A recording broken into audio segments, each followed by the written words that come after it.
Ahorita viene este video que sí me gustaría que lo vieran completamente, pero mientras están comiendo, creo que no lo van a poder hacer. Pero miren, les voy a decir esto para prepararlos para el video que van a ver. Primero, este es un video que en español se llama ¿Qué es lo que sabemos? Se los recomiendo que lo busquen. Hay varios videos de qué es lo que sabemos. En YouTube, todos están montados en YouTube. Es interesante porque esto es una investigación que se hizo aproximadamente hace unos de 15 a 20 años. Y fueron varios profesionales, como les decía al principio, entre ellos teólogos, que investigaron qué es lo que pasa con el pensamiento. Neurofisiológicamente, cuál es el impacto del pensamiento en todo el organismo. ¿Qué pasa cuando yo pienso como pienso? ¿Qué pasa con mis engramas?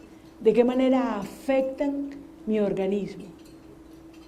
Como para darle más piso a todo lo que hemos hablado hasta ahora. Porque después de esto hablamos de los 2 medicamentos restantes y hacemos la práctica. Entonces, la mujer que va a aparecer ahí, ella es fotógrafa de profesión.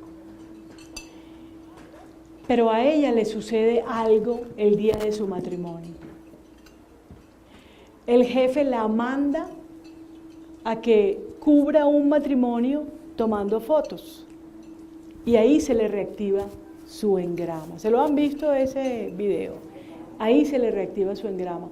Pero quiero que lo vean porque el video muestra esquemáticamente las sinapsis neuronales, muestra el hipotálamo, y ahí aparece uno de los científicos explicando el tema de la neuroplasticidad, explicando el tema de por qué, si yo recuerdo algo hoy que pasó hace 20 años y no lo he superado, yo hoy voy a sentir lo mismo que sentí hace 20 años.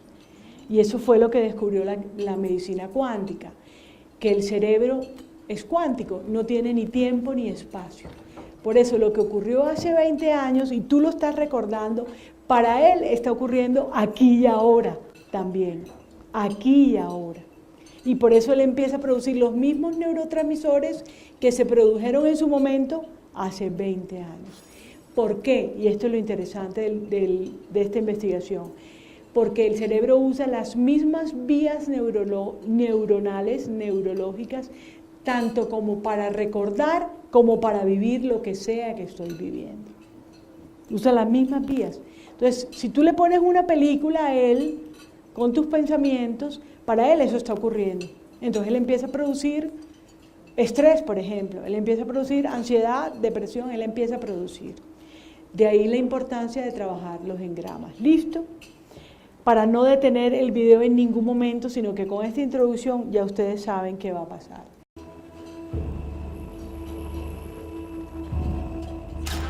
I now present to you Mr. and Mrs. Richard Buck Filipowski.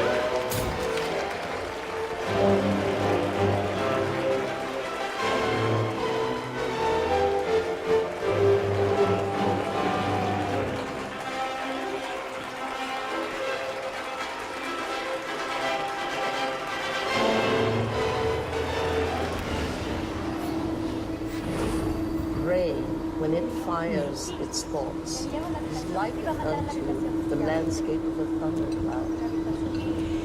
And the synaptic cleft is the sky between the storm and the earth receptor side.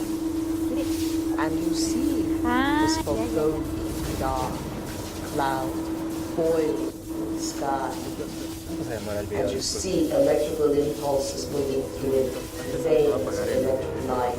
And then you see it through the ground. Gray looks like a thunderstorm when it is presenting a coherent thought. So no one has ever seen the thought. What they do see in neurophysics is that they see a storm raging around different quadrants of the brain. Those are areas that are mapped in the body and what the person must be responding to. A holographic image. Rage, murder, hate, compassion, love. The brain does not know the difference between what it sees in its environment and what it remembers, because the same specific neural nets are then firing. The brain is made up of tiny nerve cells called neurons. These neurons have tiny branches that reach out and connect to other neurons to form a neural net. Each place where they connect is incubated into a thought or a memory. Now, the brain builds up all its concepts by the law of associative memory. For example, ideas, thoughts, and feelings are all constructed and interconnected in this neural net, and all have a possible relationship with one another. The concept and the feeling of love, for instance, is stored in this vast neural net. But we build the concept of love from many other different ideas. Some people have love connected to disappointment. When they think about love, they experience the memory of pain, sorrow, anger, and even rage. Rage may be linked to hurt, which may be linked to a specific person, which then is connected back to love. We build up models of how we see the world outside of us. And the more information that we have, the more we refine our model one way or another. And what we ultimately do is tell ourselves a story about what the outside world is. Any information that we process, any information that we take in from the environment is always colored by the experiences that we've had and an emotional response that we're having to what we're bringing in. Who is in the driver's seat when we control our emotions or we respond to our emotions? We know physiologically that nerve cells that fire together wire together. If you practice something over and over again, those nerve cells have a long-term relationship. If you get angry on a daily basis, if you get frustrated on a daily basis, if you suffer on a daily basis, if you give reasons for the victimization in your life, you're rewiring and reintegrating that neural net on a daily basis, and that neural net now has a long-term relationship with all those other nerve cells called an identity. We also know that nerve cells that don't fire together no longer wire together.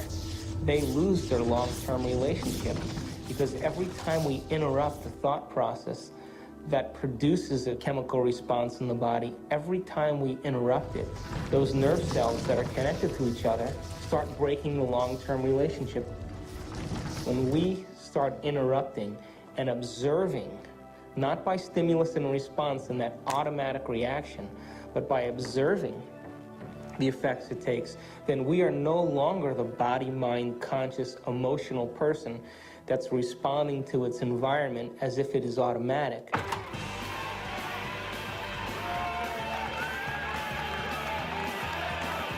¿Comprendieron todo lo que dice el video? Miren que él habla de que usa las mismas vías neuronales, ya pueden encender la luz, usan las mismas vías neuronales para recordar como para estar viviendo. Por eso un engrama tiene todo ese impacto sobre el paciente, sea en la vida intrauterina o en cualquier etapa de la vida de la persona, porque tiene ese impacto tan enorme, porque el cerebro va a producir los mismos neurotransmisores que van a otra vez activar el sistema del eje hipotálamo adrenal, el sistema inmune se mete con toda la fisiología a partir del sistema nervioso autónomo, simpático y parasimpático, y puede desencadenar cualquier diagnóstico. Esa es la importancia de un engrama. Un engrama, puede ser cualquier circunstancia que haya vivido el paciente y genera una noxa.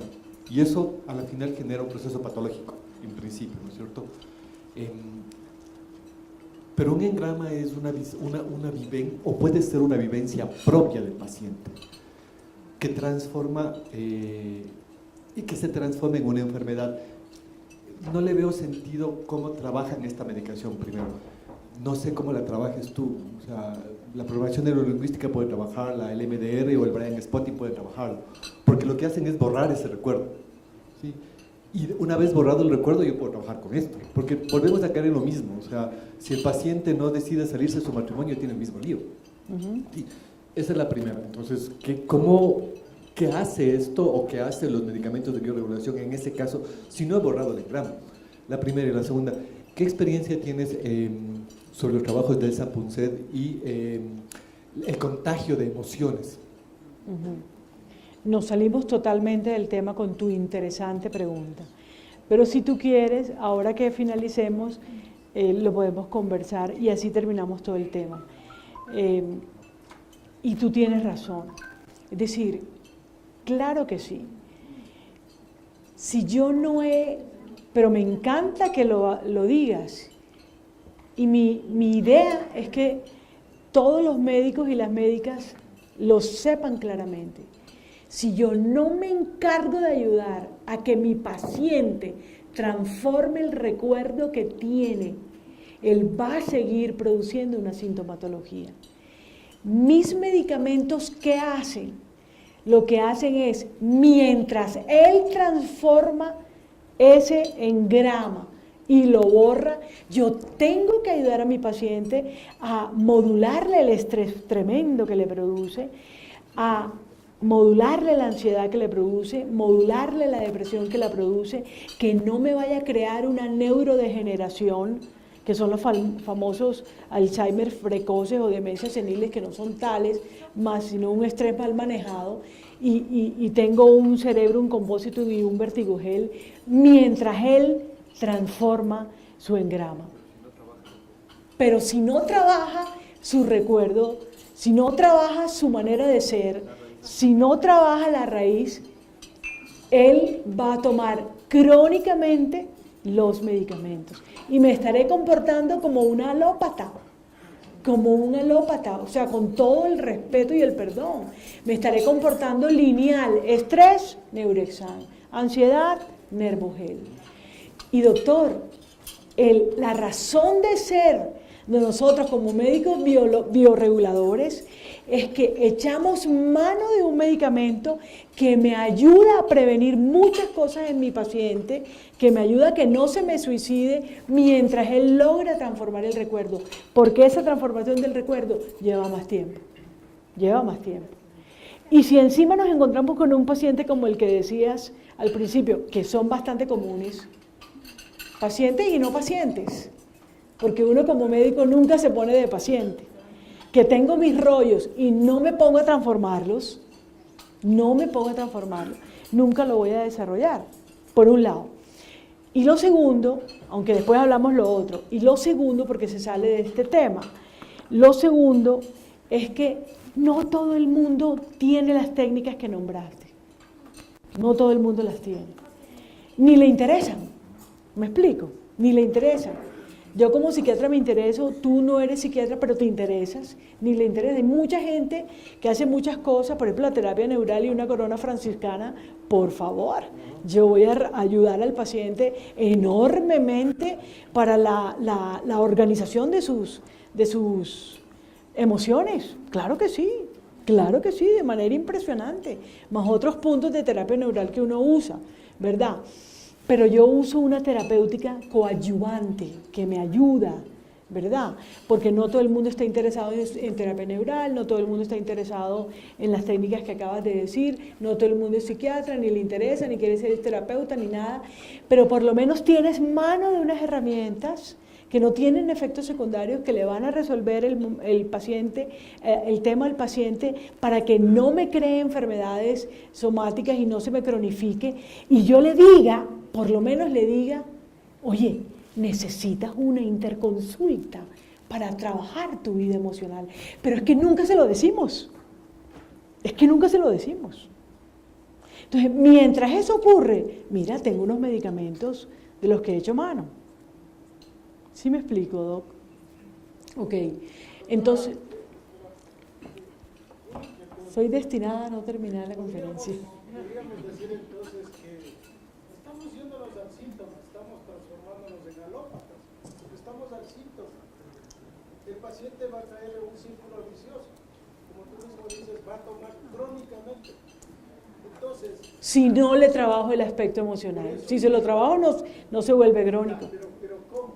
Lo interesante es que inclusive sin los medicamentos, si es que yo logro que el paciente entre en conciencia, ¿por qué está enfermo? Doc, Eso sería lo que... la realidad nuestra, lo que acabas de decir es bellísimo, pero la realidad nuestra, eso todavía es una utopía.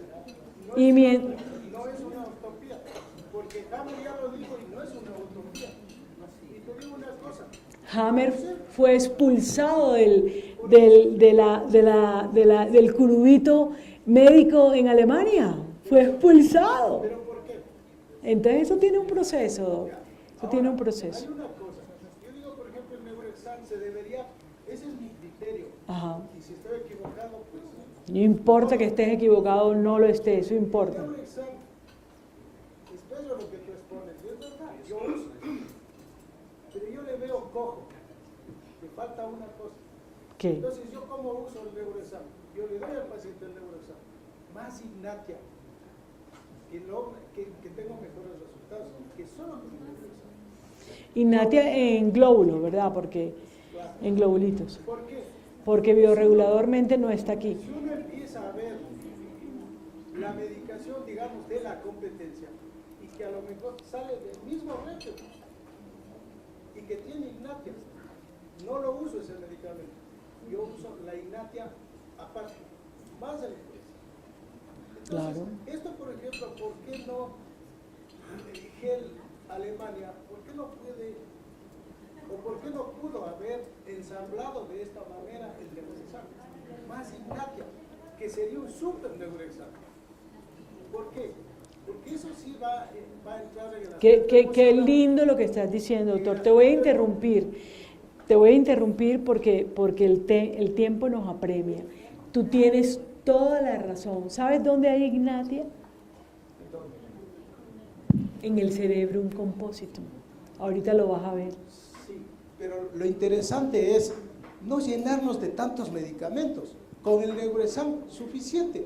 Por eso te digo, Requebec, el R14, quieta, suficiente, con uno solo. ¿Para qué me voy a llenar de tantos medicamentos, por favor?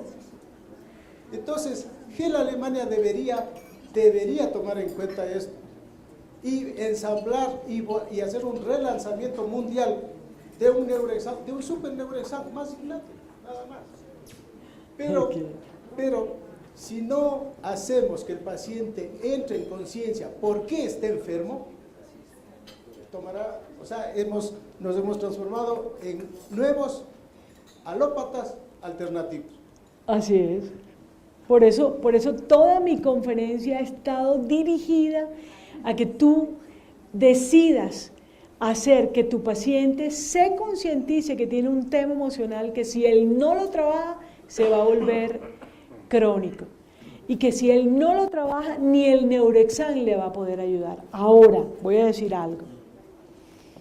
El hecho de que yo esté nombrando estos 4 medicamentos hoy, más otros 3 que le voy a proponer, no quiere decir que yo piense que es lo único que tú puedes hacer. No, doctor, además, nadie aquí sentada, ni yo, uso solamente los medicamentos bioreguladores. Yo hago terapia ortomolecular, yo hago sintergética, yo hago medicina tradicional china. ¿Ve? Yo uso varias herramientas para ayudar a mi paciente. Decirte que yo soy solo bioreguladora, con la complejidad de mi paciente, ¿cómo voy a poder usar una sola terapéutica? Eso no es posible. Tengo que usar varias terapéuticas. Pero si tengo un medicamento que me está ofreciendo una posibilidad dentro de mi engranaje terapéutico, brindarle un buen tratamiento al paciente, claro que lo voy a hacer. Yo cuando hice terapia neural con el doctor Payán, que lo deben conocer, todo un personaje, el doctor Payán, él es neural terapeuta puro. Y él sabía quién era yo. Él sabía, la que estaba ahí sentada, él sabía que yo era speaker de GEL, que yo hablo soy bioreguladora, no sé qué, y siempre me tiraba puya, siempre me decía, tú no sé qué, debes hacer solo terapia neural. Y yo me quedaba callada porque finalmente el doctor es un personaje al que yo respeto porque tiene como 300 vidas encima y ya, pero yo no creo en una sola terapéutica. Yo voy a usar varias terapéuticas para mi paciente, dependiendo de la que yo vea que le va funcionando. Claro que lo voy a hacer, doctor. Mi propuesta no es solamente una cosa, sino que estamos hablando de una cosa. pero podríamos hablar de cualquier cantidad de cosas. ¿Ok? Bueno, entonces voy a seguir. Este es el cuerpo calloso, que es una estructura que une el hemisferio izquierdo con el hemisferio derecho. Cierto que podría dar esto para una discusión en muchos aspectos, el tema es fascinante, pero bueno, algún día tendremos algo más académico, 10 horas, 20 horas, y lo podremos hacer. Les quería decir esto, perdón. Miren que el hemisferio izquierdo se encarga de unas funciones y el hemisferio derecho se encarga de otras, de tal manera que yo puedo ser lógica, pero también puedo ser muy metafórica. Y coge ese ejemplo no por casualidad, porque yo soy una persona súper lógica, pero también soy muy metafórica. Es decir, yo creo que uso ambos hemisferios. Y todos los seres humanos podemos ser así. Podemos expresarnos verbalmente con palabras totalmente y no usar palabras y de todos modos estar expresando cualquier cantidad de cosas, gracias al cuerpo calloso que une a ambos hemisferios. Por favor, lean esto y en voz alta si pueden.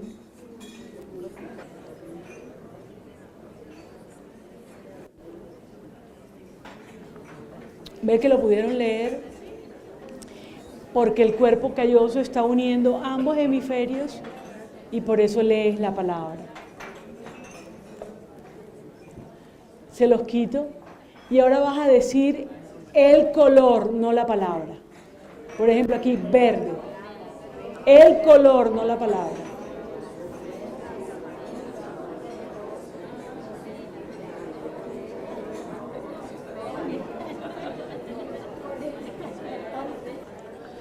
Entonces, un hemisferio lee la palabra y el otro hemisferio ve el color. Pero puedes decirlos ambos gracias a tu cuerpo calloso. Para hablar de todo el sistema límbico y el mesencéfalo, rápidamente voy a hacer esto, es porque el mesencéfalo es el que nos permite sentir lo que está pasando atrás, sin yo verlo. Son mis ojos en la espalda. O sentir que alguien me está mirando y volteo, y exactamente alguien me está mirando. El mesencéfalo es el que hace eso. Y el tálamo es el que nos da la percepción, que es lo que estresa al paciente, la manera como está percibiendo. Ay, perdón. ¿Qué ven aquí?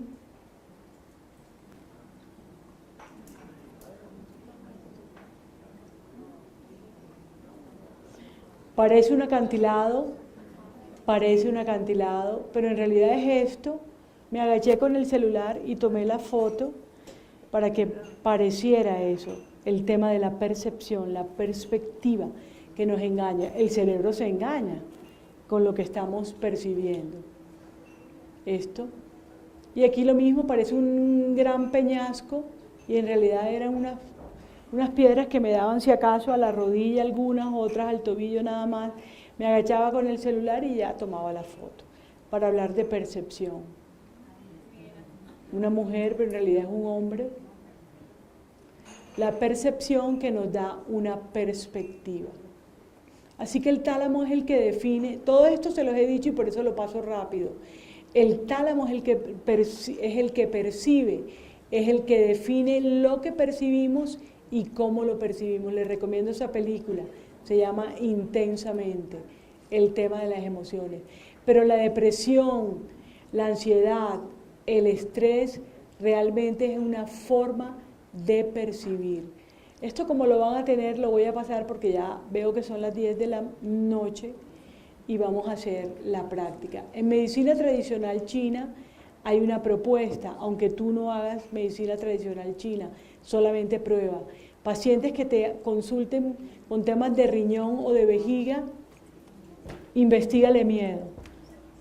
Investígale miedo. Paciente que te consulte con temas de hígado o vesícula biliar, investígale rabias, frustraciones, indecisiones. Pacientes que te consulten por temas de corazón o intestino delgado, investígales tristeza, investígale falta de proyección o falta de crecimiento en sus vidas personales, investígales eso. Pacientes con temas de vaso, páncreas y estómago, investígales temas de obsesión, de perfeccionismo, de que las cosas tienen que ser así y no pueden ser de ninguna otra manera.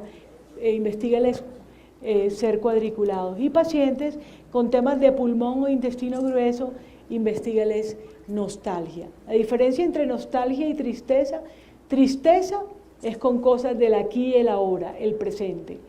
Y nostalgia son cosas del pasado. Esa es la diferencia entre ambas emociones, no es lo mismo, no son lo mismo. ¿Listo? Entonces ya esto se los dije y por eso lo voy a pasar, porque ya sabemos claramente de qué se trata. Este es el artículo que les digo, la inflamación y sus desencantos, el papel de las citoquinas. Y ahora quiero pasar, por último, antes de pasar a la práctica,